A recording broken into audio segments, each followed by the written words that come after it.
So I was kind of at a meeting like 2 weeks ago, and at this meeting, it was a great meeting, but especially these days, there's so much anger in politics. It's a kind of a dangerous subject. So at this meeting, when somebody would start to talk politics, one of our parishioners, I think she was pretty funny. As soon as you'd start talking about politics, she said, no, get back, no. And like she did it a couple times, which is kind of funny, but we had a great meeting because nobody did talk politics. And I'm kind of glad that she did because it kind of kept us focused. And the problem is, there really is so much political anger out there, it's dividing families. We're even like, one story, two people I know, they're in their 80s, and one of the 80-year-old, they're sisters too. Sorry, that's kind of key. They're sisters. They've always been close, and one of them posted something on Facebook that angered the other one. The other one deleted her sister from her Facebook, and then for a couple weeks refused to talk to her, and then she died. And they had been close their entire lives. And the really odd part, both of them are Republicans. But because you didn't fully 100% agree with my Facebook, I am deleting you from my life. Like, that's a really sad thing. And the anger has become so much that if you disagree in slightly from me, it's like you've insulted my mother and my dog. Like, it's just out of control anger. Do you know what I mean? It's kind of crazy in some ways. And the problem is, what I really fear, if this is how it is now, in 60 days, when we have the election, people are really going to be angry. And what I'm afraid of, it will divide our community. The same way some families are starting to kind of crack apart now. And I mention that for this reason, is in the first reading, it's a great first reading, where God says to the prophet, it's actually pretty scary. He says, oh, listen, if there is some corruption and you refuse to speak out, O watchman, I love that, O watchman. If you're not watching out to the threats of the community, if there's a threat and you don't announce it, I will hold you personally responsible. Well, God seems to be in a grumpy mood that day. That's a lot. If there's a threat to the community, he's saying that you have to speak out. Now, so I have to admit, like this homily that I'm giving, it's really not one that I'd want to give. I just think it's necessary to give. And the homily is that, wow, there's a threat of our community. And the warning is there's too much political anger. And if we're not careful, it'll divide our families and our parish. And think about this. He says that to the prophet, but everybody here who's been baptized, you are anointed before your baptism to be a prophet. You are anointed that you must speak out. Now, what I want to speak out about is there's way too much anger. And like St. Paul says, that is a great second reading too, where St. Paul says, you owe people the debt of love. The problem is that, like, this week it was really weird. I probably got 5 emails, and I don't even publish my email because I hate emails. But I really do. But I got 5 emails from various parishioners, and it was from all of them. Where one priest, it was a YouTube clip from one priest who literally said, you must not vote for Biden. You must vote for Trump. And then there's another one that said, no, you must vote for Biden, and then gave his reasons. And to be honest, he said, well, aren't you going to say something? And I said, yeah, I'm disgusted at both of them. I don't think that's the purpose of religion. And if you go, and this is my background, if you go to the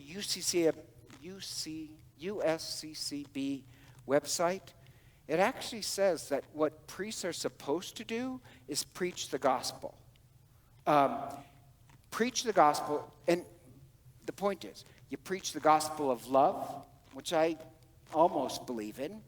I'm not so good at the forgiveness part, but I do believe in it, and I preach it. It is the gospel of pro-life, that every life is sacred. It's also the gospel of justice. Now, you have to be for social justice and care for the weak and the poor.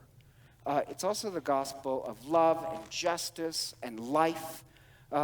It's all those things.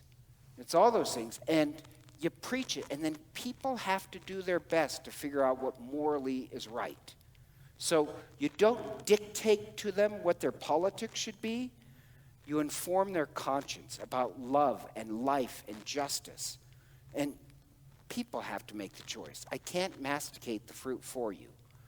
Does that make sense? Like, that's actually the Catholic position. Or Pope Benedict, and he's no slouch. He's German. He's not really lovey-dovey, no offense. But even Pope Benedict gave this great statement a few years ago. He said, you have to balance everything in a democracy against a bunch of values of life and justice, and then come up with a right solution. The church is supposed to be preaching the gospel of all those things, but not be telling you how to vote. So my point being is that I think both those priests, all you did was add to the anger. All you did was increase the anger. You didn't really bring any light. I passionately, believe it or not, have very strong political opinions. But what I thought when I was 28 years old as a priest is not what I think now that I'm approaching 60. But I've always believed in the gospel of life and love and justice. My point being is that my opinion has changed a lot. My job is not to tell you how to vote. It's to preach the gospel and to take it seriously, even when you step in the voting booth. My problem is all the anger around it. In second reading, Paul says, you have an obligation, a duty to love. Even loving people who are completely different than you. You have this debt of love to them. Nothing gets you off the hook. And he says all the commands, the entire Bible, just boils down to love. So even the people you disagree with, you have to show them love. And I have to say, I've seen that. Like, there's one family in our parish who I kind of give credit to, where the grandparents are of a very conservative ilk. And their granddaughter, she's in her 20s, she's a flaming liberal.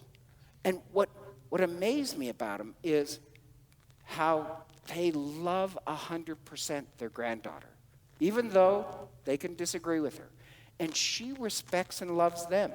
Now, they're Italians, and those Italians are natural-born lovers. But if that family can completely disagree on politics, and you can feel the love, we can do the same thing. So in the gospel, this is just amazing. In the gospel, Jesus in the gospel speaks about the church. And what do you do when there is disagreements? What do you do when somebody has sinned? How do you handle it? And he gives the steps on how to handle this. And I love this. I actually remember how old I was and where I was and what church I was when I for the first time heard this gospel. I mean, obviously I've heard it growing up, but you don't pay attention. But then I was in my 20s and I heard that gospel and I was like, that is great advice. If you have a problem with somebody, your first thing is privately. That's the first step. Go to them. Go to them privately. You don't want to make a big kerfuffle. You talk to them personally. If they don't want to believe it, then bring somebody else. Bring 2 or 3. If they still don't want to believe it, bring them to the church. And when they say the church, yes, he means an institution. In the Gospel of Matthew, Jesus is very clear that he wants to start an institutional church that will last throughout the centuries, not even the gates of hell. So just as a side, when people say, somebody said that to me this week that drove me up a wall, they said, well, I don't believe in institutional religion. And I said, well, then you don't believe in Christ. Because Christ wanted to start an institution. So, yeah, Christ said, bring him to the church. Now, I don't think that means bring him to me. If you have a disagreement, I think Bishop Peter wants you to show up at his front door. But the thing about it is that, yeah, you're right. If you have a problem, You don't create a civil war in your family or a civil war in the parish. You take it to the person. I love that. Why can't we all be like the Italian family and say, oh no, we disagree 100%, but we love each other. Why should it tear us apart? Anyhow, that's what I hope. And the last part I think gets misused. And it says, even if they refuse to change, Jesus says, then treat them as a tax collector or a Gentile. Well, that can be interpreted two ways, because Gentiles weren't part of the Jewish community. Tax collectors were kicked out. So is that saying we should kick them out? But I'll give you my interpretation. So if I judge somebody, let's say a sociopath, if I think you're a sociopath or narcissist, to be honest, I will shun you. Just because, not because out of hatred or anger, just because, a scorpion is a scorpion, and I don't want to get stung. If they're a dangerous person, I have nothing to do with them. But if it's a disagreement, I'm not going to shun anyone. And the reason why is this: how did Jesus treat tax collectors and Gentiles? He forgave them, and he welcomed them. Matthew himself, the very gospel we read where he says that, was a tax collector. I don't think he's encouraging people to get into a civil war. I think he's encouraging that, if somebody just is obstinate, is not going to change, maybe like Matthew the tax collector, the community just has to forgive and move on. Be like the Italian family that, union is more important. And the reason Jesus gives this is because our church is supposed to be a sign to the world of unity. We can have opposing opinions, but we're supposed to be this example of unity and love. Not that we always agree, but we do carry out this obligation to love. I know I'm talking about the Italian family, but why couldn't we be the same way? A family of love in a parish or even a nation that can strongly disagree with each other. Otherwise, all we have is a civil war. I hope our parish, I really do, I hope our parish is a sign in these angry political times of people who love each other. I believe in the gospel, and I'm going to preach it. I'm going to even take it into the voting booth. But I'm not going to shun and support a civil war against anybody who disagrees with me. The world is not going to be better with more anger. So I guess my only point is this. I really think what Christ is trying to say in the gospel is, yes, our family here, we're supposed to be like the Italians.